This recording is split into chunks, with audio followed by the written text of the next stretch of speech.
ए भन भन भाइयो, भन कति खाइयो, भन छिटो चाहियो, लौ छिटो भन, यता भन। भैलीको शैलीमा प्रश्न हुँदैन। माछालाई पौडिन सिकाउने, चितुवालाई दौडिन सिकाउने, लाफिङ बुद्धलाई हाँस्न सिकाउने, भालेलाई बाँच्न सिकाउने। हामी त गरिरहेछौँ नि हजुर, भाले बाँसिरहेछन् नि त भन्ने कुरा। मुख दलितको देखाउने, नाक चाहिँ आफ्नो देखाएर हिँड्ने बजारमा, त्यो पाइँदैन। दलितको नाममा डलर आउने तर दलितलाई कलर नआउने। फेरि घेराबन्दी गरिन्छ भने खगेन्द्र सुनार स्वीकार्य छ, तयार छ। कहाँको कठघारामा उभिनुपर्छ, प्रत्येक मेरा प्रश्नको मसँग जवाब छ। त्यो फेस गर्न खगेन्द्र सुनार तयार छ। यो पछिल्लो सार्वजनिक लेखा समितिको बैठकको केही चर्चा परिचर्चा सर्वत्र भइरहँदा म थोरै केही समय माग गर्न चाहन्छु। प्रथमतः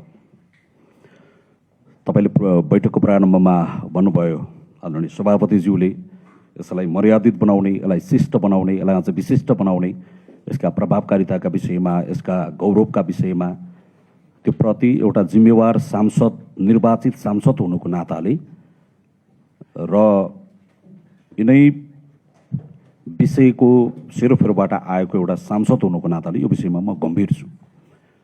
पछिल्लो बैठकमा जे भयो त्यो जनताले सबै ठाउँबाट देखिरहनु भएको छ। आम यो सार्वजनिक लेखा समिति हो, यो सार्वजनिक समितिमा त्यो छलफल भएको विषय। मेरो सभापतिज्यूलाई मेरो एउटा गम्भीर ध्यान आकर्षण चाहिँ के छ भने, समितिमा भएका छलफलहरूमा कहीँ कतै त्यो नियम नियमावली विपरीत छ भने सभापतिज्यूले रुलिङ गर्नुहोला, भन्नुहोला। तपाईँ आँखी भाउ कपालको रौँ फुलेको सम्मानित नेता हुनुहुन्छ। तपाईँले आफ्नो जीवनकालमा लामो समय यी सामाजिक न्यायको पक्षमा काम गर्नुभएको छ, तपाईँप्रति सम्मान छ। तर एउटा सांसदले अर्को सांसदलाई हुर्मत लिने, धम्काउने, घेराबन्दी गर्ने काम त्यो मान्ने छैन। बोल्दै गरेको वक्ता पनि त्यही निर्वाचित सांसद हो जो जनताबाट अनुमोदित भएर आएको मान्छे हो। यहाँ प्रत्येक सांसद सार्वभौम छ।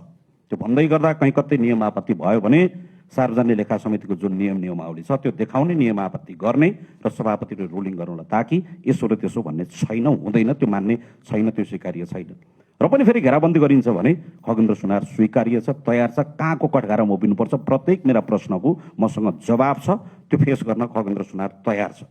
शैली मिलेन भनिएको छ धेरै ठाउँमा। भैलीको शैलीमा भ्रष्टाचारको छानबिन हुँदैन। ए भन भन भाइयो, भन कति खाइयो, भन छिटो चाहियो, लौ छिटो भन, यता भन। भैलीको शैलीमा प्रश्न हुँदैन। प्रश्न निर्मम हुन्छ, गम्भीर हुन्छ, गहिरो हुन्छ, तलैबाट हुन्छ। प्रश्नकर्ता वक्ता अस्वाभाविक अमर्यादित लाग्यो भने समितिको सभापतिले आजैको मितिबाट घर पठाइदिनु होला। म दैलेखको नाइट बस चढ्न तयार छु। तर यो ठाउँमा बस्ने बेलासम्म प्रश्न निर्मम हुन्छ, त्यो गहिरो हुन्छ।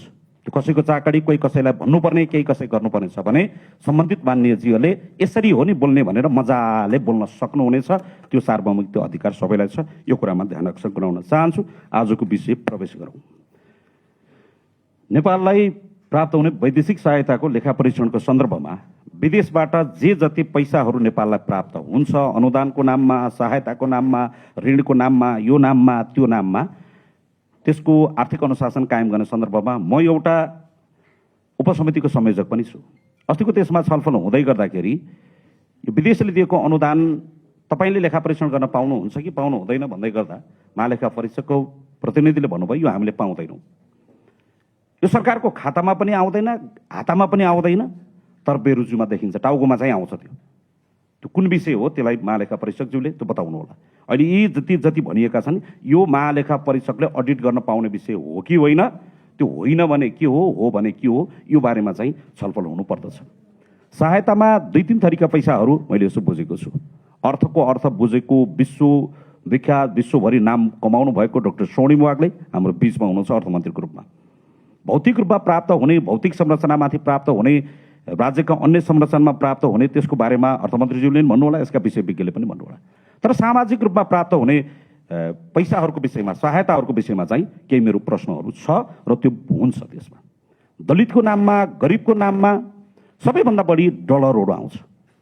दलितको नाममा डलर आउने तर दलितलाई कलर नआउने। फेरि समाज कल्याण परिषदलाई मेरो गहिरो, निर्मम, मजबुत प्रश्न छ। समाज कल्याण परिषदमा हजारौं संस्थाहरू दर्तामा छन्। जस्तै गरिबका नाममा, दलितका नाममा, राउटेका नाममा, उपेक्षितका नाममा, उत्पीडितका नाममा, तल्लो वर्गका नाममा, शोषितको नाममा, पीडितको नाममा, वादीका नाममा, तल्लो वर्गको नाममा पैसा आउँछ। तर त्यो पैसा कहाँ लगानी भइरहेको छ? गरिबका नाममा दलितका नाममा राजनीति गर्नेहरू चाहिँ दैनिक बजारमा घर ठडाउने, सुर्खेत बजारमा घर ठडाउने, छोराछोरी अमेरिका राख्ने, आफू काठमाडौँमा दलितको अभियन्ता बनेर अगुवा बनेर एनजिओ चलाएर बस्ने, मुख दलितको देखाउने, नाक चाहिँ आफ्नो देखाएर हिँड्ने बजारमा, त्यो पाइँदैन, त्यो गर्नु हुँदैन।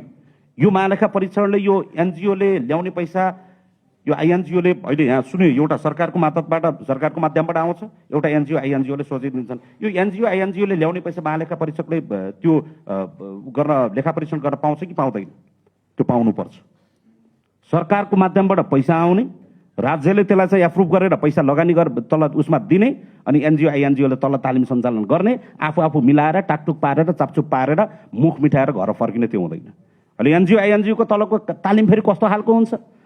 माछालाई पौडिन सिकाउने, चितुवालाई दौडिन सिकाउने, लाफिङ बुद्धलाई हाँस्न सिकाउने, भालेलाई बाँच्न सिकाउने। हामी त गरिरहेछौँ नि, हजुर भाले बाँचिरहेछन् नि त भन्ने फेरि। हामीलाई पनि यसो बोलाउनु छ साथीहरू। अहिले पनि म बस्दै गर्दा फोन आएको थियो, भोलि यो फलानो होटलमा आइँदैन, यो भने बापत दलितका साथीहरूले मलाई कुनै पनि कार्यक्रममा बोलाउनु हुँदैन। आजको मितिबाट मलाई त्यहाँ अतिथिको रूपमा कुनै पनि एनजिओ आइएनजिओले नबोलाउनु मलाई कुनै आपत्ति छैन। तर झुप्रा खोलाका बादीको फोटो खिचेर ल्याएर आफ्ना छोराछोरी अमेरिका राखेर बस्न पाइँदैन, काठमाडौँमा घर ठहराएर भैँसीपाटीमा घर बनाएर बस्न पाइँदैन।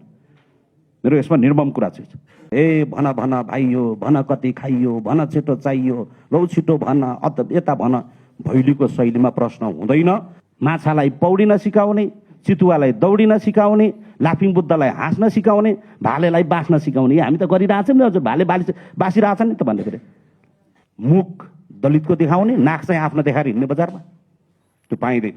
दलितको नाममा डलर आउने तर दलितलाई कलर नआउने। फेरि घेराबन्दी गरिन्छ भने खगेन्द्र सुनार स्वीकार्य छ, तयार छ, कहाँको कठघारामा उभिनुपर्छ प्रत्येक मेरा प्रश्नको मसँग जवाब छ, त्यो फेस गर्न खगेन्द्र सुनार तयार छ। यो पछिल्लो सार्वजनिक लेखा समितिको बैठकको केही चर्चा परिचर्चा सर्वत्र भइरहँदा म थोरै केही समय माग गर्न चाहन्छु।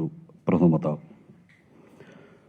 तपाईँले बैठकको प्रारम्भमा भन्नुभयो, आदरणीय सभापतिज्यूले यसलाई मर्यादित बनाउने, यसलाई शिष्ट बनाउने, यसलाई अझ विशिष्ट बनाउने, यसका प्रभावकारिताका विषयमा, यसका गौरवका विषयमा त्यो प्रति एउटा जिम्मेवार सांसद, निर्वाचित सांसद हुनुको नाताले र यिनै विषयको सेरोफेरोबाट आएको एउटा सांसद हुनुको नाताले यो विषयमा म गम्भीर छु। पछिल्लो बैठकमा जे भयो त्यो जनताले सबै ठाउँबाट देखिरहनु भएको छ। आम यो सार्वजनिक लेखा समिति, यो सार्वजनिक समितिमा त्यो छलफल भएको विषय। मेरो सभापतिज्यूलाई मेरो एउटा गम्भीर ध्यानाकर्षण चाहिँ के छ भने, समितिमा भएका छलफलहरूमा कहीँ कतै त्यो नियमावली विपरीत छ भने सभापतिज्यूले रुलिङ गर्नुहोला, भन्नुहोला। तपाईँ आँखी भाउ कपालको रौँ फुलेको सम्मानित नेता हुनुहुन्छ, तपाईँले आफ्नो जीवनकालमा लामो समय यी सामाजिक न्यायको पक्षमा काम गर्नुभएको छ, तपाईँप्रति सम्मान छ। तर एउटा सांसदले अर्को सांसदलाई हुर्मत लिने, धम्काउने, घेराबन्दी गर्ने काम त्यो मान्ने छैन। बोल्दै गरेको वक्ता पनि त्यही निर्वाचित सांसद हो जो जनताबाट अनुमोदित भएर आएको मान्छे हो। यहाँ प्रत्येक सांसद सार्वभौम छ। त्यो भन्दै गर्दा कहीँ कतै नियम आपत्ति भयो भने सार्वजनिक लेखा समितिको जुन नियमावली छ त्यो देखाउने, नियम आपत्ति गर्ने र सभापतिले रुलिङ गर्नुलाई, ताकि यसो र त्यसो भन्ने छैन, हुँदैन, त्यो मान्ने छैन, त्यो स्वीकार्य छैन। र पनि फेरि घेराबन्दी गरिन्छ भने खगेन्द्र सुनार स्वीकार्य छ, तयार छ, कहाँको कठघारामा उभिनुपर्छ प्रत्येक मेरा प्रश्नको मसँग जवाब छ, त्यो फेस गर्न खगेन्द्र सुनार तयार छ। शैली मिलेन भनिएको छ धेरै ठाउँमा, भैलीको शैलीमा भ्रष्टाचारको छानबिन हुँदैन। ए भन भन भाइयो, भन कति खाइयो, भन छिटो चाहियो, लौ छिटो भन, यता भन, भैलीको शैलीमा प्रश्न हुँदैन। प्रश्न निर्मम हुन्छ, गम्भीर हुन्छ, गहिरो हुन्छ, तलैबाट हुन्छ।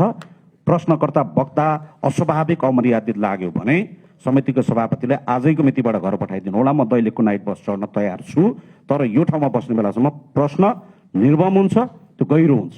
त्यो कसैको चाकडी, कोही कसैलाई भन्नुपर्ने, केही कसै गर्नुपर्ने छ भने सम्बन्धित माननीयज्यूहरूले यसरी हो नि बोल्ने भनेर मजाले बोल्न सक्नुहुनेछ।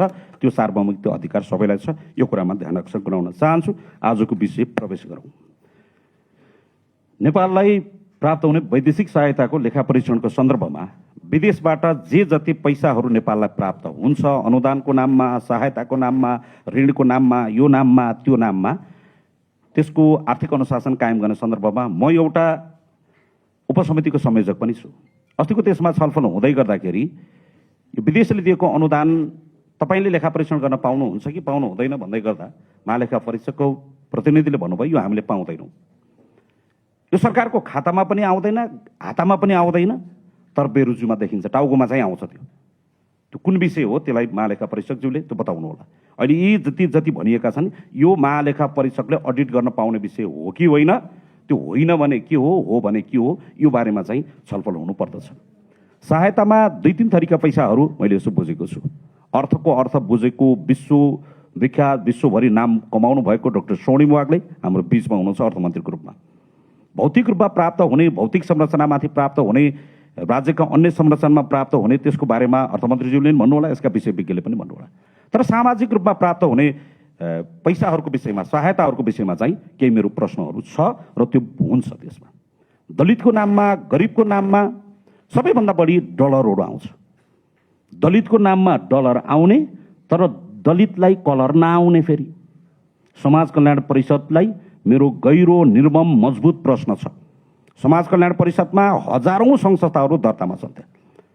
जस्तै गरिबका नाममा, दलितका नाममा, राउटेका नाममा, उपेक्षितका नाममा, उत्पीडितका नाममा, तल्लो वर्गका नाममा, शोषितको नाममा, पीडितको नाममा, वादीका नाममा, तल्लो वर्गको नाममा पैसा आउँछ। तर त्यो पैसा कहाँ लगानी भइरहेको छ?